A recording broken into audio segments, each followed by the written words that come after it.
I welcome you this NPTEL lecture on earthquake resistant design of foundations. And today we are going to discuss 39th lectures, which is foundation on slopes. And as we discussed in the last lecture, that is 38th lecture, that this lecture is part of the last module of the course, that is miscellaneous. Under this module, we have two sections. One is rock foundations, where some little examples was discussed, and the second on cellular foundation on slopes. And we are going to talk today the cellular foundations on slopes, the second part. What we have covered so far, when we discussed that in the last lecture on foundation on slopes, we discussed background, static bearing capacity. Now we are going to extend the same thing for seismic bearing capacity, codal provisions, and some numerical examples. So let's start first seismic bearing capacity. When we talk about seismic bearing capacity, we are going to talk from two researchers who have worked, and we are going to discuss some of the results presented by them. One is by Kumar and Rob, 2033, and another is Chakrabarti and Kumar, 2015.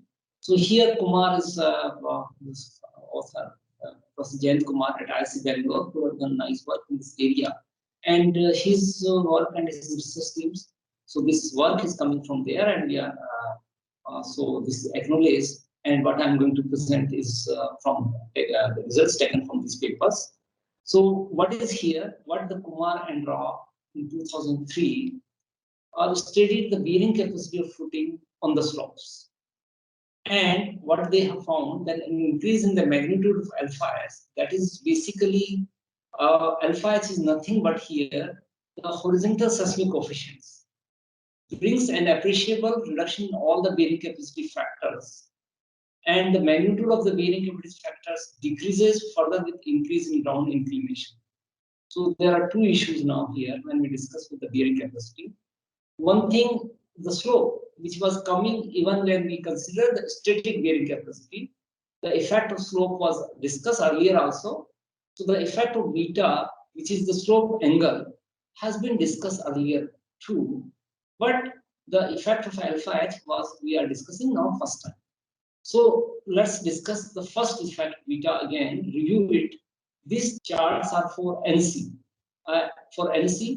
And these are three different charts for this NC. NC, you know, NC is the bearing capacity, dimensionless bearing capacity factor in Tarjagi's equation. So in this case, the value of NC, which is ranging from here, 0 to 6, and this is logarithmic scale, you could see here. So this first chart is for phi equal to 0, second is phi equal to 10 degree, and then 20 degree. Naturally, when the phi increases, first of all, for all other parameters keeping constant, the value of NC is going to increase, number one. Second thing, when the slope angle increases from 0 to 50 degree with an increment of 5 degree, 10 degree like this here, then you could see for a given value of alpha H, or let's say for a static case alpha H is 0, then still that due to the increasing slope angle, the value of this bearing capacity factor will decrease. Okay? Now on the top of it, for a given value, for a given slope angle, let's say beta equal to 0 degree, or even beta equal to last 50 degree. So you could see that when you increase the value of alpha H, then there is a quite much reduction in the bearing capacity, and this is happening for other values of phi also. And this bearing capacity factor decreases significantly as the value of horizontal seismic coefficient is increasing. So and it is expected that during the earthquake, the bearing capacity of foundation decreases. Number one, even this will decrease for a given, let's say when beta can be equal to 0, that means there is no slope, or slope angle is 0, that still the bearing capacity will decrease due to increase in seismic coefficient. So this is for NC. Similarly, Kumar and Rao have given the variation for NQ also, that is the second factor. And when the NQ is given here, 4 charts are there for 10 degree, 20 degree, 30 degree, 40 degree. One thing is here that in this case, these charts are for a value less than 5. That means it is assumed here that the value for this case, that the value of the beta should be less than 5. So in this case, what is assumed that beta should be less than 5. All the charts get terminated in this case for, let's say, for 5 to 10 degree, it is up to 5 degree. For 5 to 20 degree, it is up to 15 and 30, and so on. So you could see that. Now, within that, beta equal to 0 degree means there is no slope. When alpha h increase, NQ decrease, and it becomes almost very negligible. So you could see at that for all values, when the alpha h increases, this is terminated. And this is the case when these charts are getting terminated. That means after that there is a issue related to instability. So that means for when you have very high, let's say the slope angle for 35 degree, then you cannot keep the value of alpha h more than 0.1. So that is a that's limiting point. So same thing is, let's say, for when beta equal to 10 degree, then in this case or this case, phi equal to, you can go up to 0.4. So that means to increase the seismic coefficient, you require that your phi value should be sufficient. If your phi is less, then you cannot go beyond, let's say, certain value of seismic coefficients. Same thing is for another n gamma, similar kind of variation for 4 values of phi equal to 10, 20, 30, 40 is shown in this figure. But one more thing has been added here for n gamma, that for n gamma, which is related to the unit weight and the bearing capacity factors, there are 2 curves for a given value of beta. One is when you consider that this failure envelope is both sides of the footing, and this legend is on the single side. Naturally, when you consider the failure envelope from both sides of the footing, then your value of n gamma will decrease. So this single side, when you consider, it is higher value than this. So for conservative side, you will be using without this legend here. So other things are more or less same as we discussed in the last figure, that first of all the value of beta should be less than 5, and as well you increase the value of alpha h. As a result, when alpha h increases, there is a decrease in the value of n gamma. So this was the result by Kumar and Rao. So the Kumar and Rao have considered here that the effect due to alpha h on this. Now, whatever we have discussed earlier, once you find the modified bearing capacity factors, then you can use Tarjagi's standard bearing capacity expression, which is given here, Q equal to C and C plus Q plus half gamma V and gamma. So this is the standard equation which we are using from a long time for shallow formation, and NC, NQ, and N gamma should be determined for a particular value of alpha h and particular value of beta for different values of phi and beta, and that should be taken from previous figures, and as a result you can determine the value. So naturally, when NC, NQ, and N gamma decreases, whatever value you get Q from this equation will be less. So there is a reduction. So these were the results presented by Kumar and Rao.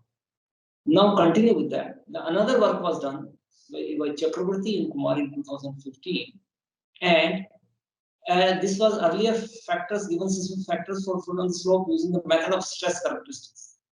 Now this is in 2003. Whatever we have discussed was based on method of stress characteristics, but Chakraborty and Kumar used the lower bound theorem for the limit analysis. And what is done in lower bound theorem limit analysis? The convex loads is expressed in terms of the bearing capacity factor. Now, instead of 3 bearing capacity parameters, the Chakraborty and Kumar, they have used only 2. One is NC, and NQ and N gamma is clubbed in N gamma Q, and now bearing capacity will be found from this expression. So continue with that. So what you have, let me change it pointer and arrow here. So what you have, this is the variation of NC with KH and beta. First of all, Chakraborty and Kumar use the instead of alpha h, they have used KH. But this is the same thing. Alpha h and KH are same, where KH is horizontal seismic coefficient and alpha h was also horizontal seismic coefficient. And the value has been from 0 to 0.5, 0.1, 0.2, 0.4, 0.5. And these charts are for 4 values of phi, which is 10 degree, 20 degree, then 30 degree, and 40 degree. So you have A, B, C, D, 4 charts are there. So what you have, all the charts are for D by B equal to 1. That means the depth of footing is same as the width of footing. Now you could see these charts are again for beta equal to 0 to 50 degree. These curves are there. And the values calculated are shown on these results. One can see easily that for a given value of beta, as the KH increases, there is at the same time there is a decrease in the value of NC. And when the NC decreases and when beta increases, and this was a particular value of beta. On another side, when the value of beta decreases, let's say increasing, the top one is for beta equal to 0 degree, and the bottom one is for beta equal to 50 degree. So what do you have from 0 to 50? As the beta increases, then there is a reduction in NC. So naturally, as we discussed earlier for the steady case also, that due to the reduction in the increase in the beta value, the value of NC decrease, number one.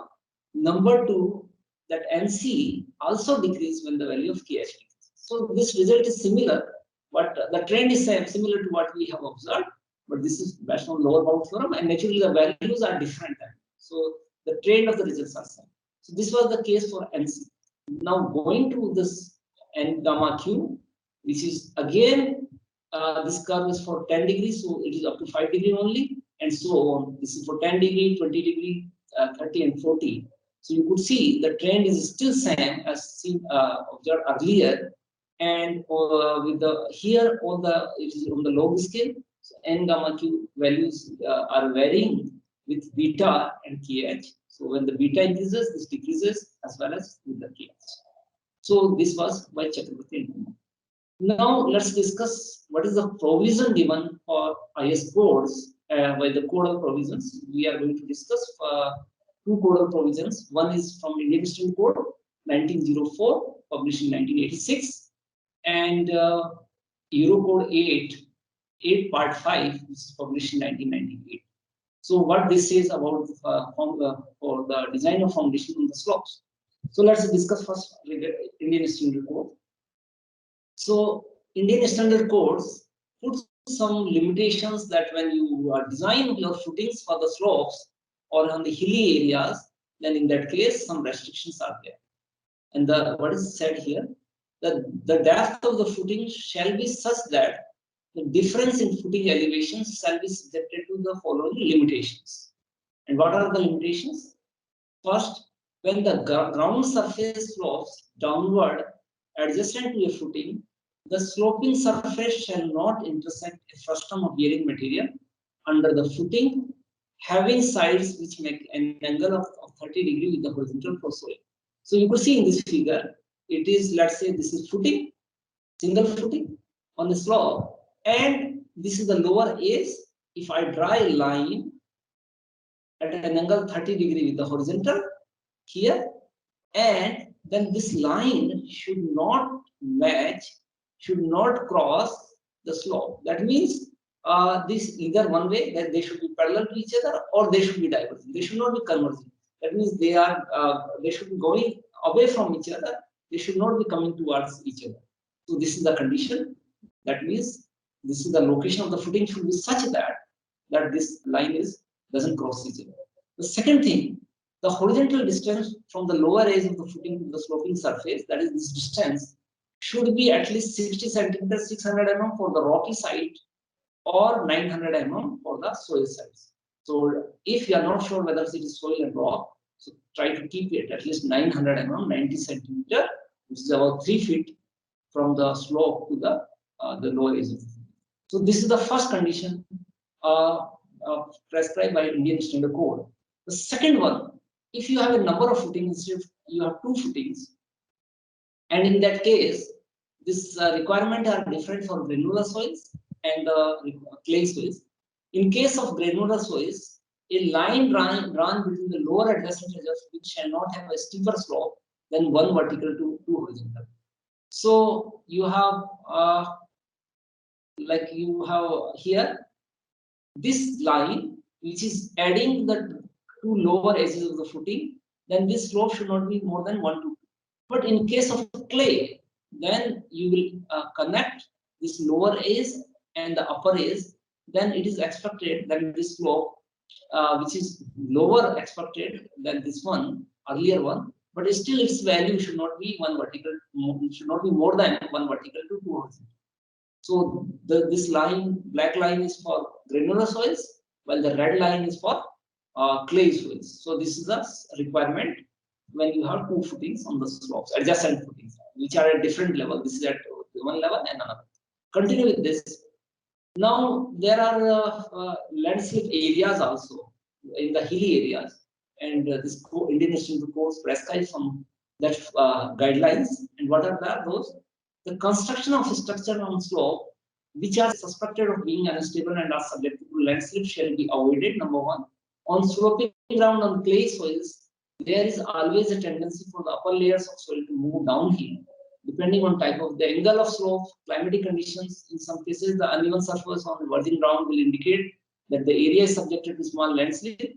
Therefore, if used for foundation, will obviously necessitate special design consideration. So, the clay require more treatment than the granular soils, particularly on the sloping ground. The third one, where there may be creep of the surface layer of the soil, creeping effect, protection and speed may be obtained by following special design consideration. What are the on sloping sides? Stress foundations shall be on a horizontal bearing and step.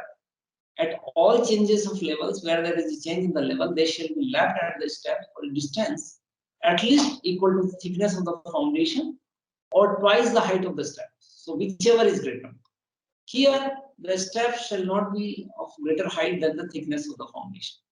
So step height will be less, foundation thickness will be more, but the requirement of lapping that at least thickness of the foundation or twice the height of the step, whichever is greater.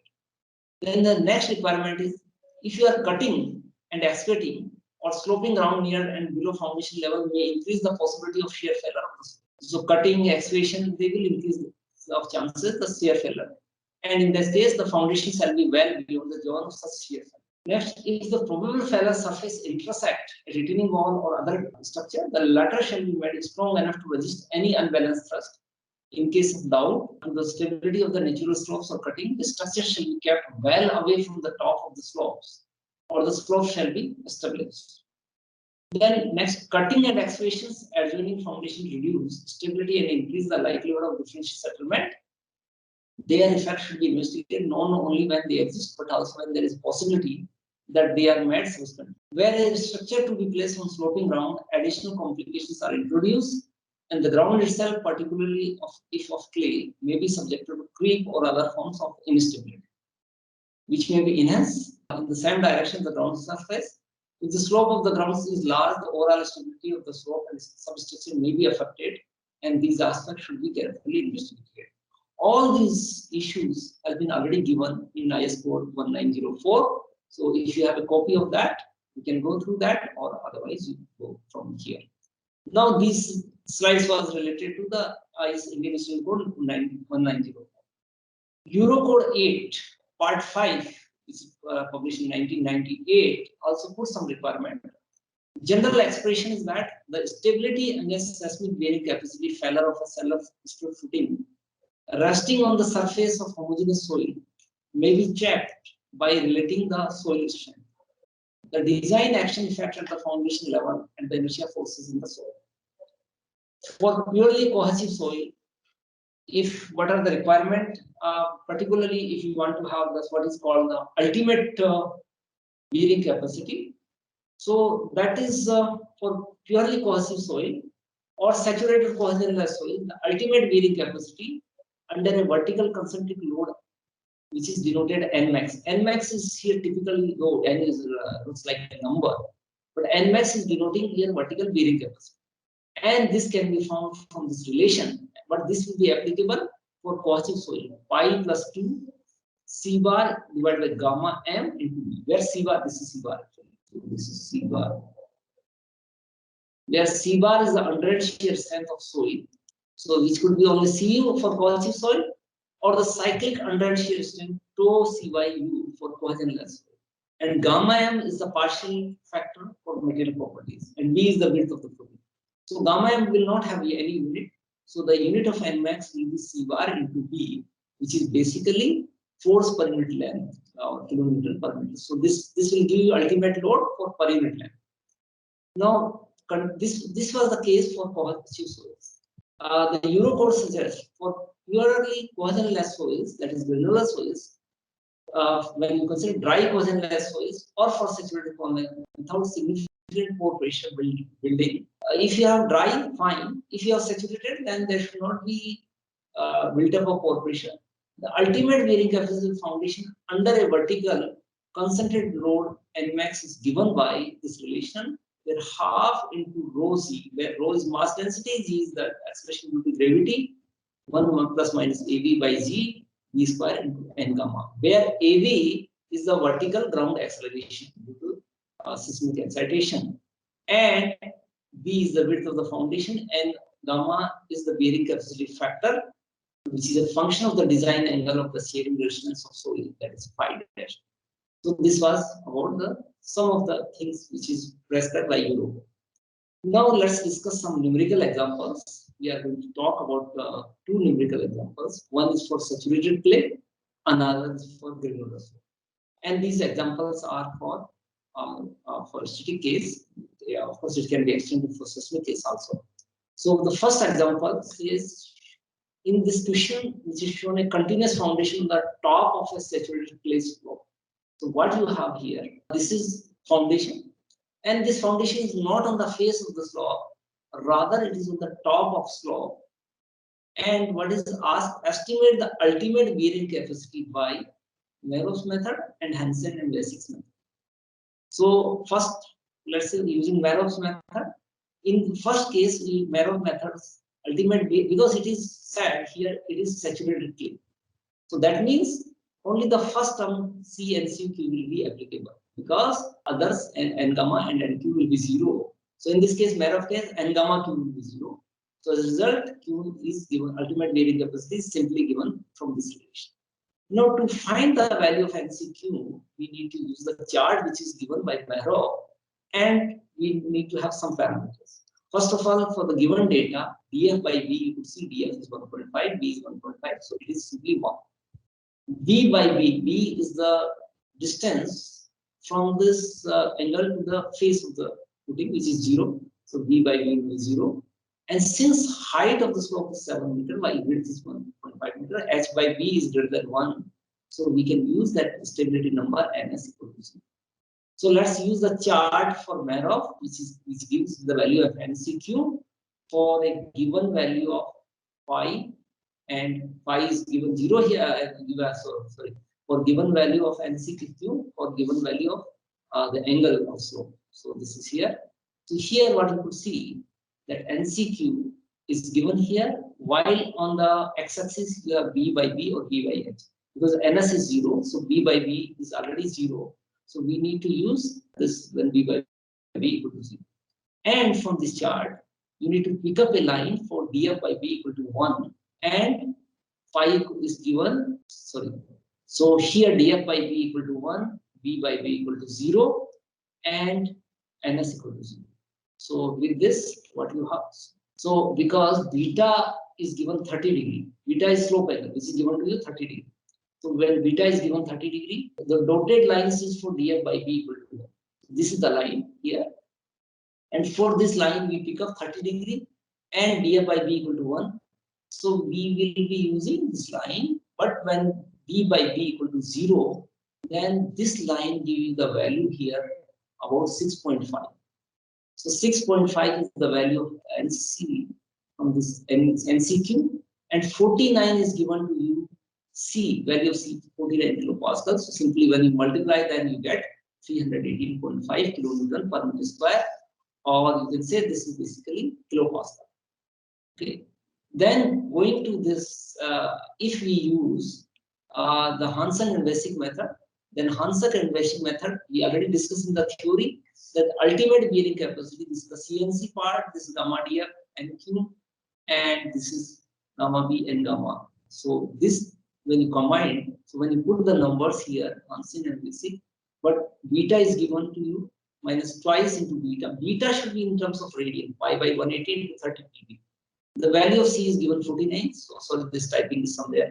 Then plus gamma D, gamma is 18.5, DF is 1.5 meter, and then beta is again 1030 degree. So this way, once you have, then you complete the second term. The last term is here minus gamma, B is 1.5, and sine beta, third sine 30, and 1 minus 10 beta is 1 minus 10 30 whole square. So when you put all the numbers and when you calculate, then you find the ultimate bearing capacity in this case is 203 kilonewton per meter square. That is kilopascal. So in this example, this Mehrov is giving the higher value. The value obtained by Hansen and basic is quite low compared to that shown by Mehrov. It was 318, it was 203. That means the value shown by Hansen and basic is about 2/3 or 2/3 of which is represented by Mehrov. Okay, so this was the case for the clay soil, saturated clay soil. Now let's discuss another example, which is for granular soil. And the problem is given here. So you could see what is the problem here. In this problem, the footing is given, width is 1.5 meter, and then the value of gamma is given 16.8, phi is 40 degree, and C equal to 0. So there is no cohesion. Earlier, phi was 0, C was present. Now C is 0 and phi is, and the angle is same as beta is 30 degree as before. Okay. So what you have from Mehrov's method, because C being 0, so there will be one term only, that QE will be given by half gamma B n gamma. To determine the value of n gamma Q, again the dimensionless parameters B by B is 1, dF by B equal to also 1, because dF is given here, and phi equal to 40 degree and beta is given 30 degree. So we use the chart which is given here for phi equal to 40 and beta equal to 30 degree. So what you have in this chart, you see this is the chart given. So B by B equal to 1 first of all. Okay. Then dF and by B, that means we need to use the dotted line rather than solid line, dotted line. So we'll be using, and the value of beta is given 30 degree. But this chart is for either 0 degree beta, 20, 40, there is no for 30 degree in this case. So as a result, you have the value of 30 when phi is coming, let's say for beta equal to 30 degree and phi is 40. Okay, so your phi for 40 degree, the charts are here. So these are the charts.